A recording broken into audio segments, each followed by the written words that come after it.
Ustaz tanya, Ustaz. Siapa nih? Oke. Yang terdahulu, yang mereka orang-orang dulu itu mencapai sufi, mereka lewat kajian atau lewat riyadhah, Ustaz? Pinter. Apakah yang lebih dahulu? Manakah yang lebih dahulu untuk mencapai ma'rifat sufi itu? Apakah riyadhah dulu atau apa tadi? Riyadhah atau ma'rifat gitu ya? Ya. Kita dibandingkan umat terdahulu umurnya pendek atau panjang? Pendek. Umat terdahulu ada yang ibadah 500 tahun, itu masuk surga kata Allah dengan rahmatku. Dia merasa dengan amalku. Ditolak oleh Allah. Mau dimasukin ke neraka, dia minta-minta, ya Allah, ya udah masukin saya dengan rahmatmu. Ada orang gak punya amalan, maksiat semua, jadi lembaran hisabnya itu maksiat semua. Udah mau digiring oleh malaikat neraka, tiba-tiba Allah bertitah, buka dadanya, ternyata ma'rifatullah ada di dalam kalbunya. Allah, Allah, Allah, la ilaha illallah. Di riwayat Imam At-Tirmizi, la ilaha illallah di kalbunya. Di riwayat Imam Al-Baihaqi, Allah, Allah, Allah. Digabung duanya, Pak, isinya ma'rifatullah, mengenal Allah. Di akhir zaman ini kita kuat nggak ibadah seperti Sunan Kalijogo, Syekh Abdul Qadir Jilani? Kuat nggak? Syekh Abdul Qadir Jilani itu lebih dari 25 tahun sama dengan Abu Hanifah, Abul Hasan Asy'ari, pendiri akidah Asy'ariyah itu 20 tahunan lebih mereka wudhu subuhnya pakai wudhu isya. Gimana caranya? Nggak batal, Pak, dan nggak tidur. Kuat nggak? Ibnu Arabi dikafirkan orang, Pak. Orang yang dikafirkan nggak nyampe 7 hari mati. Datang dia ke sana, dia takziah, dia bacakan la ilaha illallah 70.000 kali, dia hadiahkan untuk orang yang mengkafirkan dia. Sanggup nggak? Kita disentil dikit marah-marah, ya. Bener nggak? Kita kritik imamnya, dia marah-marah, nggak sanggup kita. Maka di akhir zaman ini dibaliklah, ada ijtihad baru. Thariqat itu jangan klasik lagi, jangan kaku lagi. Mulai dari ma'rifatullah, baru turun ke ilmu hakikat, baru turun ke ilmu thariqat, baru turun ke ilmu syariat. Tetap kita jalanin syariat, kita berthariqat, kita belajar ilmu hakikat, tapi yang kita mulai belajarnya apa? Ma'rifatullah. Kenali dulu yang disembah, baru sembah dia. Ilmunya kan sudah ditulis oleh mereka yang dulu ibadah puluhan tahun, ditulis, Pak, di kitabnya dan diijazahkan ke murid-muridnya. Itu tinggal kita kaji. Bahkan tersimpan dalam kalbu para ulama-ulama wali-wali Allah hari ini. Nah, kita ambil ilmu mereka dari kalbu mereka, dari kitab mereka, baru kita beramal. Nanti hasilnya gimana, Pak? 2 rakaat orang bermarifat itu lebih afdol daripada 1000 rakaat orang jahil tapi ahli ibadah. Kan begitu di hadisnya. Ya, orang alim sholat, orang alim tidur. Di sini juga ada. Kata beliau, orang arif jika tidur itu lebih afdol daripada orang yang jahil sholat. Ada di sini.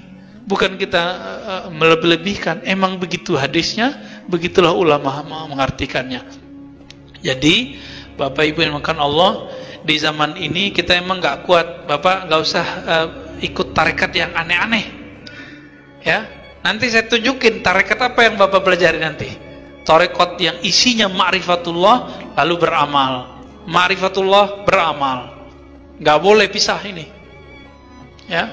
Tapi ma'rifat itu adalah afdalul amal, amal qalbu. Saya tutup dengan hadis Nabi. Nabi ditanya, wahai Rasulullah, apakah amal paling afdal?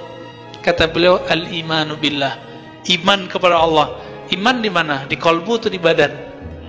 Di kalbu. Maka Imam Bukhari, Imam Ibnu Hajar mengatakan, Amalan paling afdal adalah amalan qalbu. Apa itu? Mengenal Allah, yakin kepada Allah. Dua itu aja Pak. Mengenal Allah, buahnya yakin kepada Allah. Nah, kalau Ibnu Qayyim dia balik, zikir itu bahtera mengantarkan orang kepada ma'rifat. Nah, ini tarekat orang lama. Mereka ibadah bertahun-tahun supaya nambah ma'rifat. Sekarang dibalik Pak, diruksah oleh ulama-ulama akhir zaman yang mereka telah mewarisi ilmu-ilmu. Kan kita ini kayak apa ya? Hulu muara.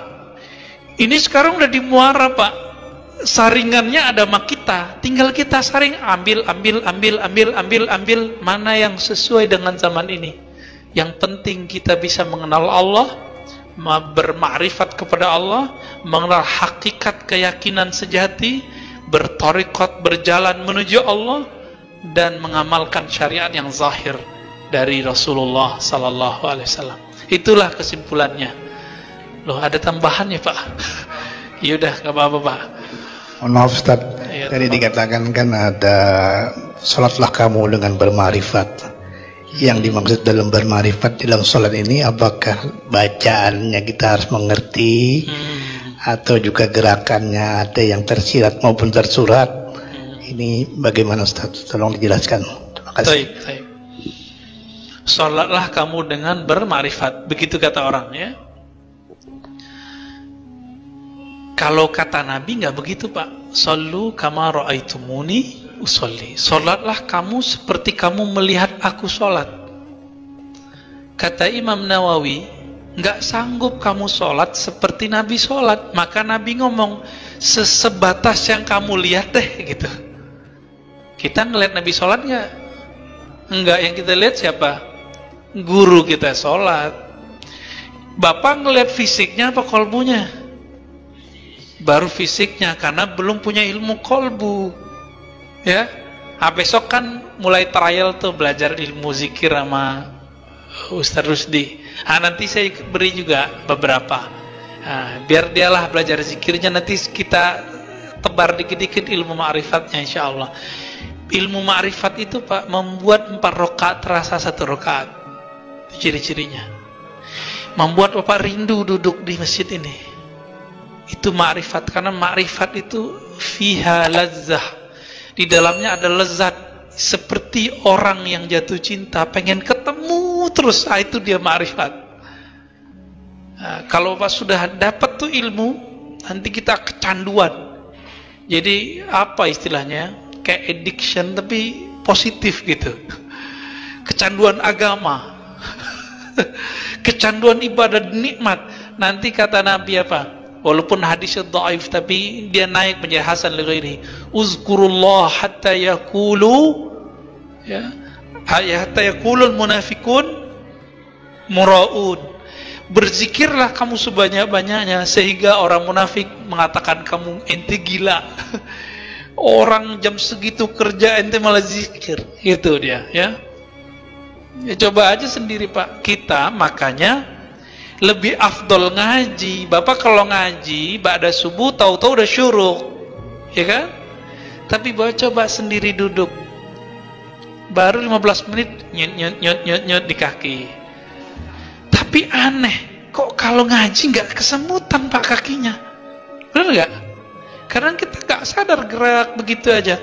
Asik di kepala menerima, di kolbu itu dia menyerap, di ruhani dia girang. Karena dia mendekat kepada sang kekasih hakiki. Saya kalau membahas itu bisa mewek-mewek Pak, nanti aja. Ya, semoga Allah nanti membimbing kita, bahkan mulai dari malam ini, untuk mencapai pengenalan yang hakiki kepadanya. Amin ya rabbal alamin. Dan kita meninggal menjadi orang yang benar-benar mengenalnya. Itulah makna dari haqqa tuqatih, engkau benar-benar mengenal Allah subhanahu wa ta'ala. Subhanakallahumma wa bihamdika asyhadu an la ilaha illa anta astaghfiruka wa atubu ilaik. Wa sallallahu ala sayyidina Muhammad walhamdulillah rabbil